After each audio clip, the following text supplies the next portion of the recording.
Marcos 6, verso 30 diz assim: Os apóstolos voltaram de sua missão e contaram a Jesus tudo o que tinham feito e ensinado. Jesus lhes disse: Vamos sozinho até um lugar tranquilo para descansar um pouco, pois tanta gente ia e vinha que eles não tinham tempo nem para comer. Alguém fala assim, mas Jesus viveu uma vida absolutamente dedicada às pessoas, a ponto do texto bíblico dizer que ele não tinha tempo nem para parar para comer. Era um trabalho exaustivo, intenso. No verso 32 diz: Então saíram de barco para um lugar isolado, a fim de ficarem a sós. Contudo, olha o que está acontecendo. Jesus está no ministério dele, pregando, ensinando, curando, um monte de coisa está acontecendo. E aí Jesus, nessa multidão, resolve pegar um barco, atravessa. A travessia que a gente fala aqui é como se fosse Rio-Niterói. É uma travessia mais ou menos com a mesma quilometragem. Atravessaram. Contudo, muitos os reconheceram e os viram partir. E pessoas de cidades vizinhas cercaram e chegaram antes deles. Olha só como que estava a vida de Jesus. Numa época que não tinha rede social, não tinha Instagram, não tinha YouTube, não tinha rádio, tinha nada. Mas o ministério de Jesus era muito famoso, né? Quando Jesus saiu do barco, viu a grande multidão e teve compaixão dela, pois eram como ovelhas sem pastor. Então começou a lhes ensinar muitas coisas. Por que Jesus diz que a multidão era como ovelhas sem pastor? No primeiro século, numa comunidade pastoril, uma ovelha sem pastor é uma ovelha desprotegida. Ela não tem segurança, ela não tem grupo, ela não tem contorno, ela está vulnerável e provavelmente vulnerável para a morte. Então Jesus está reconhecendo nessa multidão que vem atrás dele pessoas que estão em vulnerabilidade.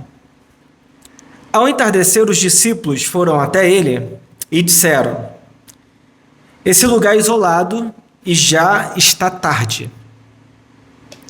Mande as multidões embora, para que possam ir aos campos e povoados vizinhos e comprar alguma coisa para comer. Jesus, porém, lhe disse: Providenciem vocês mesmos alimento para eles. Olha o que está acontecendo. Os discípulos estão olhando aquela multidão. Jesus está ensinando. De repente, Pedro chega do lado de Jesus. Imagina a cena, isso não está no texto. E fala assim: Ô Jesus, deixa eu falar uma coisa. Está dando 5h30. Vai começar a escurecer. Vai ficar perigoso. Manda essa galera ir embora, comprar comida, porque eles vão passar fome no meio do caminho. Estamos no meio do deserto, estamos no meio do nada, eles têm que ir para algum povoado encontrar comida. E Jesus fala uma coisa que para a gente que conhece o texto, tá de boa. Mas ele fala uma coisa que é muito chocante. Ele fala: deem vocês mesmos a essa multidão que vocês estão vendo de comer. Então, não é uma coisa assim: olha pessoal, vai lá então na aldeia, compra comida, pede esfirra no Habib's e traz essa esfirra para todo mundo, refrigerante, Coca-Cola, pizza para quem é do nosso grupo aí de Casa Viva, pizza de onde que é, Gabriel? Não pode fazer propaganda, né? Mas pede pizza da promoção, compra comida e traz para essa multidão. Na realidade, o que Jesus está falando para os discípulos é: olha, ao invés de mandar embora, providenciem vocês mesmos o alimento para eles comerem. E aí os discípulos falam uma coisa que é absoluta realidade: precisaríamos de muito dinheiro para comprar comida para todo esse povo. Mestre, você está falando assim: olha, compra comida, mas quem vai botar o cartão de crédito nessa história? Quem é que vai bancar essa comida? E outra coisa, é muito dinheiro porque é muita gente. E Jesus pergunta: quantos pães vocês têm? Perguntou ele: vão verificar. Eles voltaram, e todo mundo que conhece essa história sabe que a informação, alguém poderia pensar: meu Deus, é muita comida. Não, nós temos 5 pães e 2 peixes. 5 pães e 2 peixes. Então Jesus ordenou que fizesse a multidão sentar em grupos na grama verde. Assim, eles se sentaram em grupos de 50 e de 100 pessoas. Jesus tomou os 5 pães e os 2 peixes, olhou para o céu, abençoou. Então, à medida que ia partindo os pães, entregava aos discípulos para que distribuíssem ao povo. Também dividiu os peixes para que todos recebessem uma porção. Eu quero que vocês imaginem a seguinte situação. Jesus está no alto de uma montanha, as pessoas sentadas na grama verde, todo mundo olhando para aquela cena, os discípulos dizendo: nós não temos comida, não tem como alimentar, não tem dinheiro. Jesus pega o pão, parte e dá para os discípulos. Os discípulos pegam e vão repartindo. Jesus pega outro pão, parte e dá para os discípulos. E eles vão repartindo e distribuindo. Todos comeram à vontade. E os discípulos recolheram 12 cestos com os pães e peixes que sobraram. 12 é a quantidade dos discípulos de Jesus. 12 pessoas, 12 discípulos, 12 cestos cheios de pão e de peixe. E a Bíblia diz que os que comeram foram 5.000 homens. Em algumas versões dizem sem contar mulheres e crianças. Pois bem, a gente vai conversar sobre generosidade. Generosidade. A generosidade é uma das marcas principais de quem anda com Deus. Um amigo disse que há apenas 2 maneiras de responder à graça de Deus: gratidão e generosidade. Diante do favor imerecido da vida, da dádiva da vida, de tudo que Deus dá e de tudo que Deus doa, a única coisa que podemos fazer é sermos gratos e generosos. Você nunca vai conseguir pagar por tudo o que Deus dá e por tudo o que Deus doa. Tem um autor, eu recomendaria muito, quem gosta de ler, chamado Khalil Gibran. Ele diz que a generosidade é dar mais do que o que você pode. Orgulho é pagar menos do que o que você precisa. O texto que a gente acabou de ler aqui, ele diz que Jesus estava indo para o outro lado, pegou o barco para fazer o quê? Descansar. Eu quero que você entenda bem essa passagem, porque ela é cheia de detalhes importantes para a nossa reflexão. Jesus pegou o seu barquinho, que era o avião da época, eu estou fazendo uma analogia, nem sei se era, mas era o instrumento de viagem mais comum entre territórios curtos, pequenos. Ele pegou o barquinho dele e falou: agora eu vou lá para Itaipava, tomar chocolate quente, café, comer bolinho, descansar, ficar calmo. E chegando do outro lado, tinha uma multidão esperando ele. E não era só uma multidão de fãs para pedir autógrafo. Era gente que queria de Jesus alguma coisa.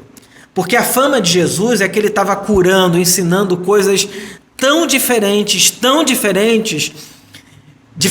que as pessoas, elas começaram a se encantar por quem era Jesus. E começaram a ir atrás dele porque elas queriam alguma coisa dele. Elas não estavam simplesmente para assistir um espetáculo. Por exemplo, você vai num espetáculo de um artista famoso, você tem o palco, a iluminação, tem iluminador, tem toda a equipe que faz tudo, que leva a roupa, que passa a roupa, e o ator sobe no palco, ele faz a sua peça, o seu teatro, e depois acabou ali, no máximo dá autógrafo. Só que Jesus, ele não estava dando autógrafo, ele estava oferecendo a vida dele para aquela multidão.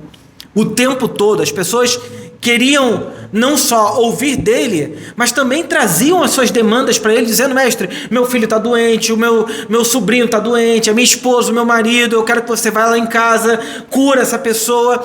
As demandas das pessoas estavam sendo colocadas para Jesus o tempo todo. Jesus olha para aquelas pessoas e não diz assim: meu Deus do céu, eu não aguento mais essa multidão, eu quero descansar, eles vêm atrás de mim. Jesus olha para aquelas pessoas e a Bíblia diz que ele teve compaixão delas. A palavra compaixão é você sentir o patos, a dor da outra pessoa, entender por que elas estão ali. E ele diz: elas estão como ovelhas sem pastor. E o que elas fazem? O que Jesus faz? Ensina. Por que ele ensina? Porque o ensinamento era e é a coisa mais importante que uma pessoa pode ter. Porque a mente de uma pessoa cativa não é transformada, mas a mente de uma pessoa liberta transforma toda a vida dela, as ações dela, a prática de vida dela, tudo dela, por causa dos ensinamentos. Então Jesus termina a palestra que ele deu para aquela multidão, e aí os discípulos chegam para ele e falam: mestre, está todo mundo com fome, vamos mandar todo mundo embora. E aí que está o grande ponto dessa conversa sobre generosidade.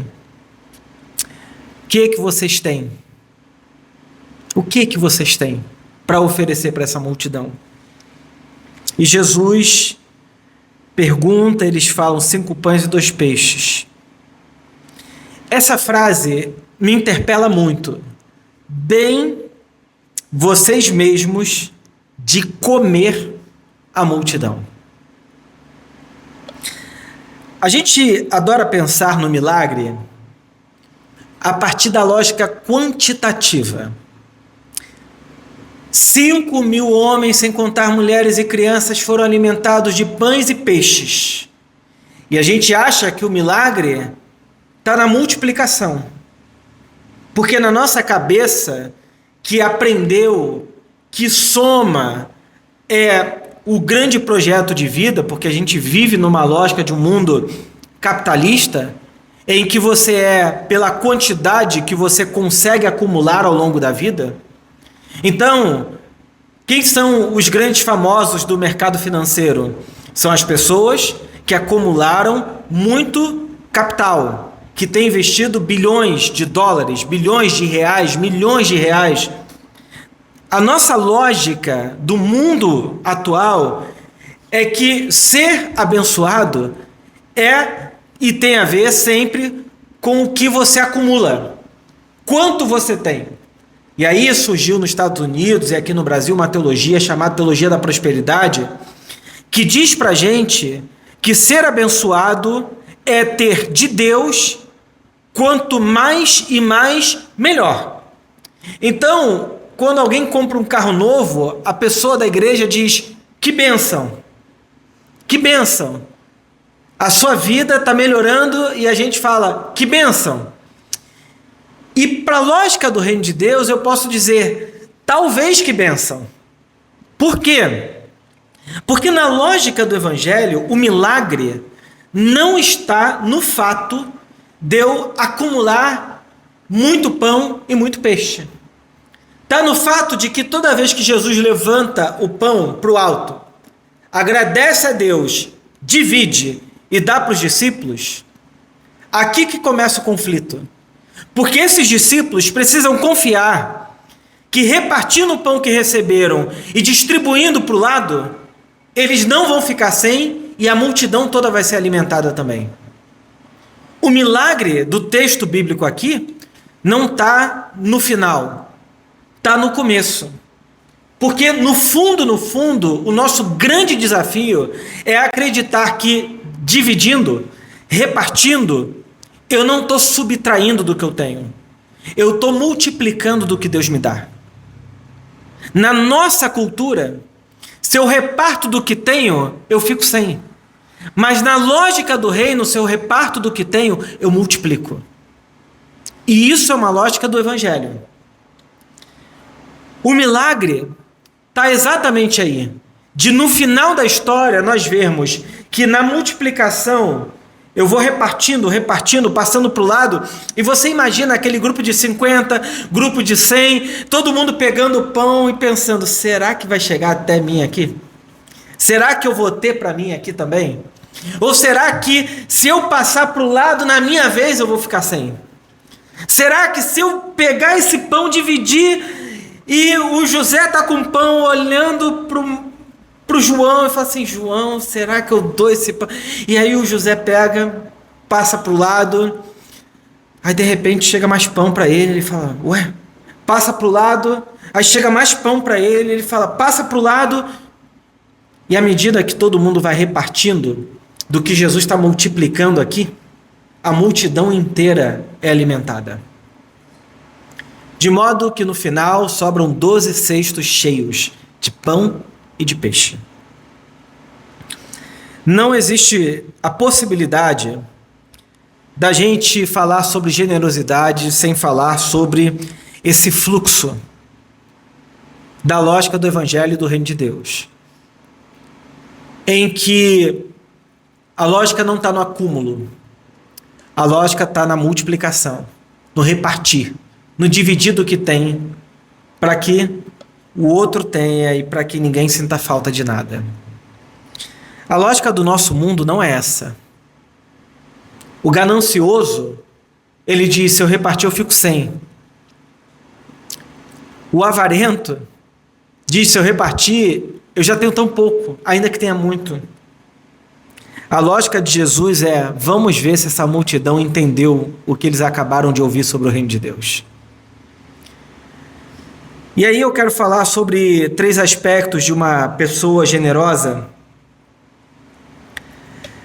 a partir dessa reflexão, dessa mensagem, e eu quero pensar um pouco com você sobre isso, porque eu acho que isso vai ajudar muita gente na nossa jornada de fé, na nossa vida com Deus. Deixa eu abrir a minha apresentação aqui, porque tudo desconectou. Pronto, foi. E eu sei que vocês estão vendo uma coisa um pouco diferente do que eu estou falando aqui, né? Ou não? Tá indo certo? Ah, que bom. Dá um minuto aí, depois a gente edita. A magia do YouTube é essa, tu corta, aí volta no ponto certinho. Que coisa maravilhosa. Pronto, achei aqui. Bom,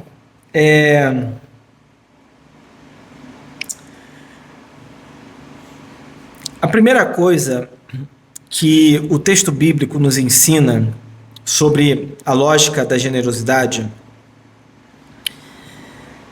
é que para uma pessoa generosa, as condições nunca são favoráveis. A pessoa que pensa, eu preciso ter as condições certas para então ser generoso, ela nunca será generosa. Nunca, nunca, nunca, nunca.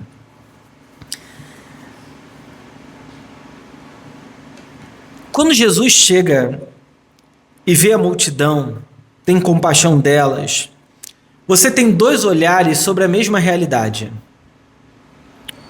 A realidade é, final da tarde, multidão com fome. Jesus olha para essa realidade e enxerga nessa realidade uma oportunidade de ensinar de maneira prática generosidade.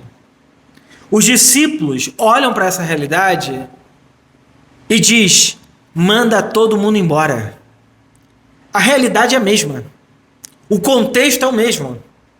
A maneira como a gente olha para a nossa realidade produz a diferença do que a gente vai fazer com aquilo. Porque a generosidade, é uma disposição do coração e do olhar. Quem não tem essa disposição no coração e no olhar, nunca conseguirá ser generoso. Sabe aquela história de ver o copo meio cheio, meio vazio? O generoso, ele tem uma convicção interna, que ainda que reparta tudo de si, não vai ficar sem nada. Não vai. Alguém vai dizer assim, mas Herbert, isso é insanidade total. Olha, deixa eu dizer uma coisa. Se você realmente quiser andar pela fé com Deus, com Jesus, você vai ter que construir uma compreensão de vida insana, que não faz sentido muitas das vezes. Por quê? Porque o Evangelho nos convoca a uma mentalidade que não é uma mentalidade comum, trivial, secular, do mercado, do mundo. Não é. É outra lógica, é outro sistema, é outro princípio de realidade. Não é o que todo mundo tem. Bom, eu citei esse autor, Khalil Gibran, que foi um nova-iorquino. Ele é do Iraque, a família dele é do Iraque, mas ele nasceu em Nova York e cresceu lá.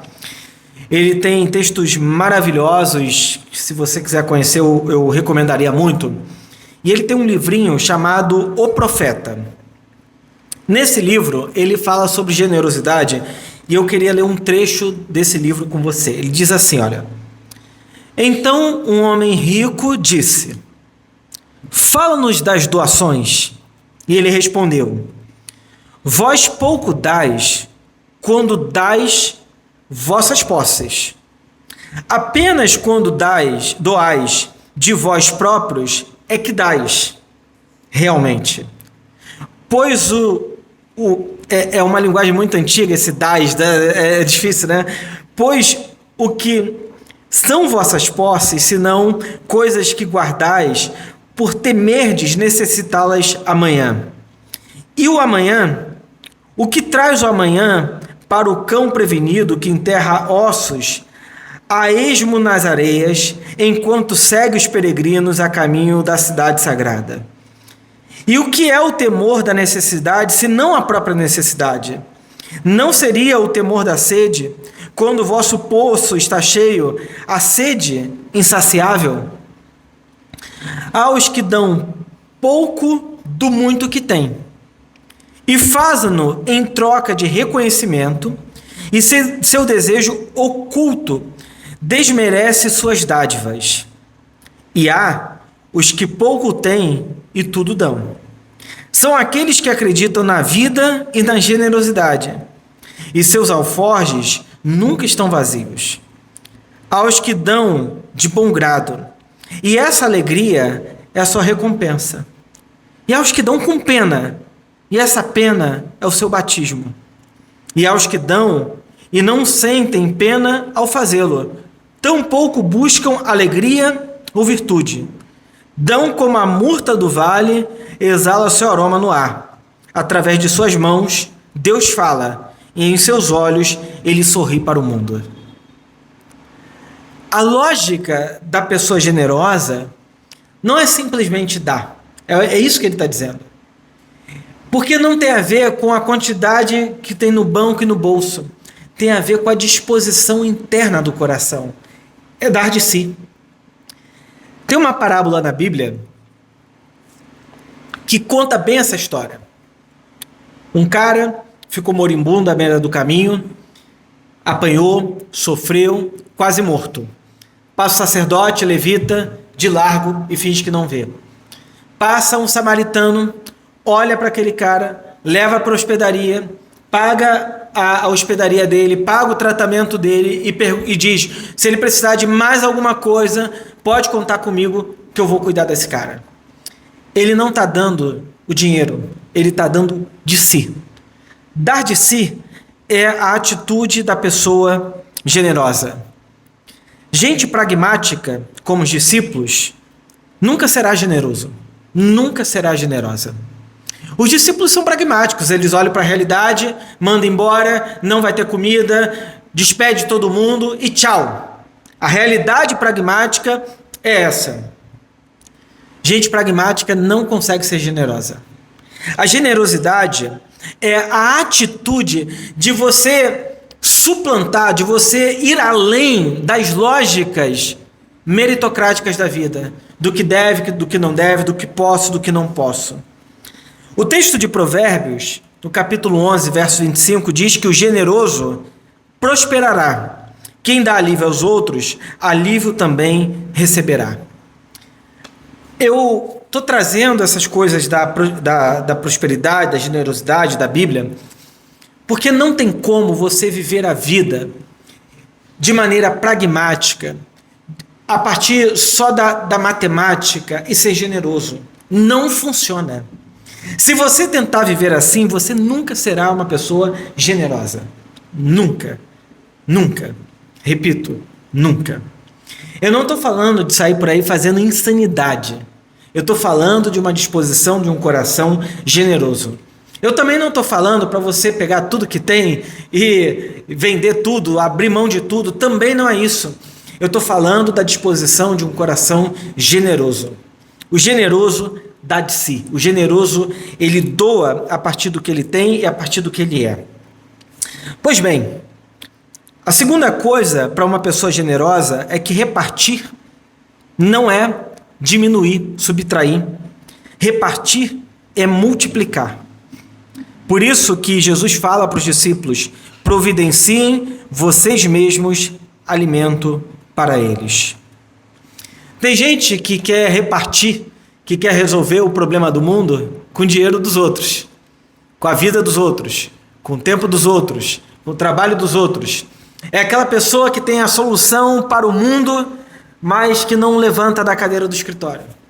A pessoa que sabe resolver o problema da economia do país, mas vive endividado dentro de casa. Entende? Não funciona.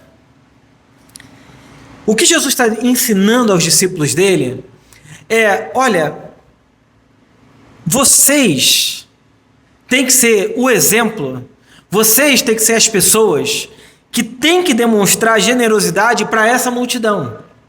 Deem vocês mesmos a essa multidão de comer.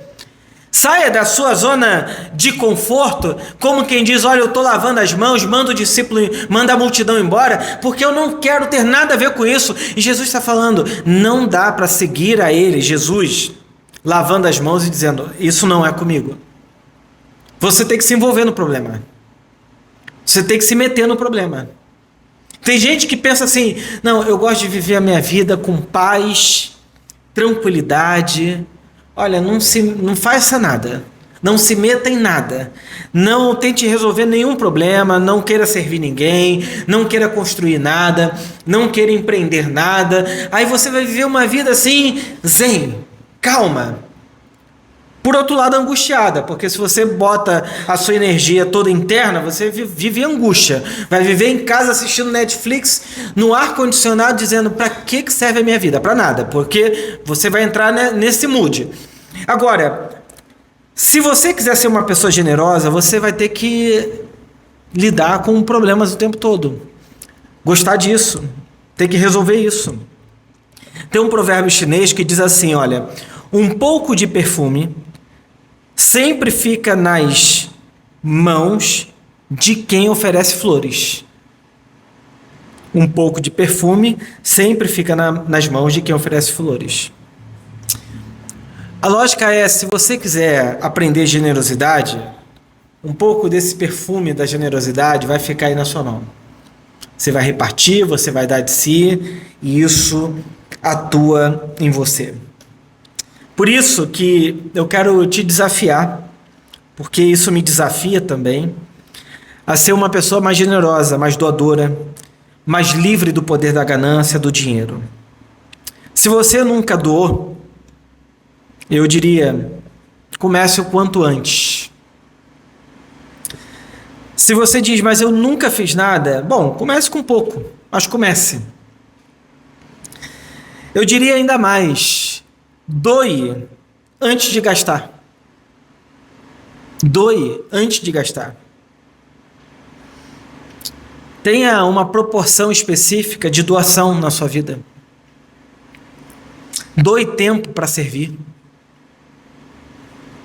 E uma última coisa, que é um desafio para nós, é viver da maneira mais modesta possível. Não estou dizendo que você tem que aceitar uma vida modesta. Essa coisa da lógica do neopentecostalismo, esse movimento, eu sinceramente acho que estragou as igrejas. Porque tem lugar que tu entra que parece um desfile de modas de quem está mais chique, mais perfumado, e as conversas são: onde você comprou essa bolsa, onde você comprou esse relógio, onde você comprou esse carro. É um culto às coisas. Enquanto no Evangelho nós gostamos das pessoas. Mas aí essa lógica fez com que todo mundo abrisse mão de um princípio cristão importante, que é a modéstia, que é a mordomia, que a gente chamava antigamente, né, mordomia cristã, e fez com que a gente vivesse uma lógica, como é a lógica do mercado neoliberal, de ostentação. Então, quanto mais você ostenta, parece que mais abençoado por Deus você é. E as igrejas, a teologia e gente com a Bíblia na mão defende esse tipo de coisa. E, gente, isso não é a lógica de Jesus. Isso não é uma lógica do Evangelho de Jesus. Porque, se fosse assim, a gente teria que separar o mundo entre pessoas e pessoas, entre o que você possui e o que você não possui. As nossas rodas de amizade, de conversa, só seriam alimentadas por aquelas pessoas que têm o mesmo padrão de vida do que eu. Teve uma Casa Viva que a gente estava conversando sobre o Evangelho, e eu lembro que eu estava falando sobre a lógica de justiça do Evangelho. Na lógica de justiça do Evangelho, eu sei que a justiça está acontecendo quando aquelas pessoas que nunca poderiam se chegar na minha mesa começam a se chegar na minha mesa. A lógica da religião é: eu pego um montante de dinheiro e dou para alguém lá, sem envolvimento, sem mesa, sem relacionamento.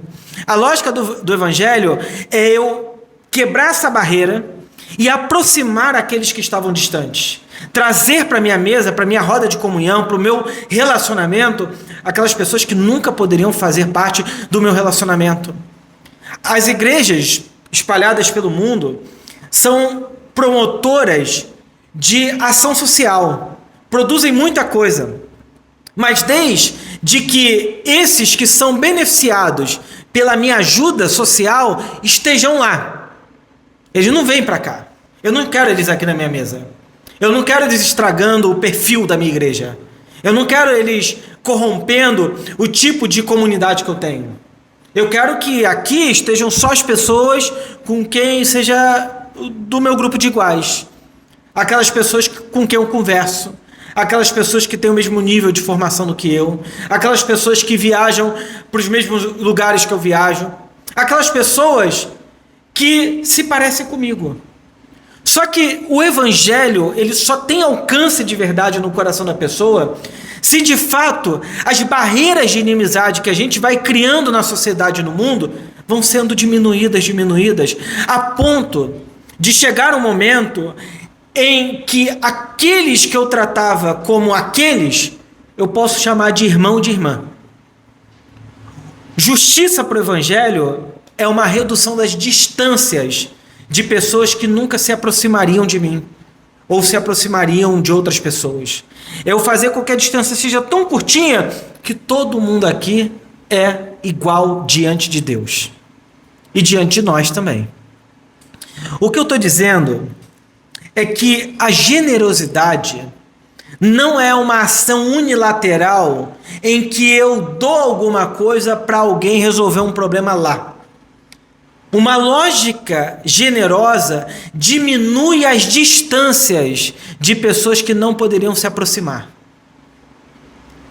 E isso cabe uma conversa para muita coisa. Cabe uma conversa para a maneira como a sociedade funciona. Cabe uma conversa para a maneira como a gente trata os mais vulneráveis do nosso país. Cabe uma conversa para a maneira como a nossa lógica de Rio de Janeiro, segregada, dividida, preconceituosa, contra todo tipo de gente, deveria diminuir. A nossa lógica de generosidade deveria mudar o nosso olhar para o nosso próximo e para o nosso mundo. Por isso que para uma pessoa generosa, sempre haverá sobra e nunca escassez. Porque o generoso é alguém que tem dentro de si tanto, ele é tão rico dentro de si, ele é uma pessoa, ou ela é uma pessoa tão rica dentro de si, que ela nunca vai ter falta. E por incrível que pareça, é um jogo que parece estranho, mas é a realidade. Quanto mais retido a pessoa é, mais escasso a pessoa é internamente, ela vai ser assim com tudo e com ela mesma. Mas quanto mais generoso uma pessoa é, ela vai ser assim com tudo e com ela mesma.